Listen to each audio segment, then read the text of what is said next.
Welcome back. Now, once you have the series of emails and you have them in your left side panel of your sequence, what you're going to do is you're going to go then to your settings. And what you're going to do is you're going to set up first your sending email.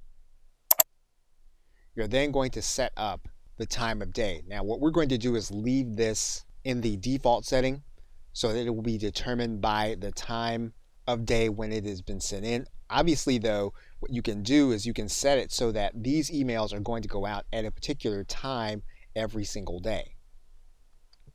Now, you can determine a specific email template. You can use a text-only template, the classic or modern template. What you can also do is you can exclude certain subscribers from the sequence. And so, for example, one of the things we can do with the sequence is that we can determine that the individuals that are going to receive these broadcast emails, that they can be excluded with specific tags. They can also be excluded from specific sequences. They can also be excluded by specific forms.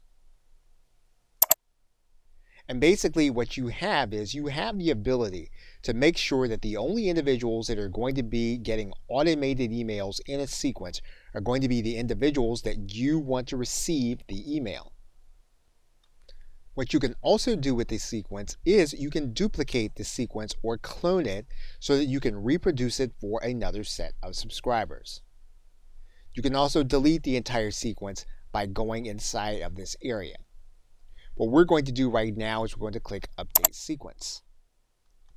And once we do that, we're then ready to save our entire sequence.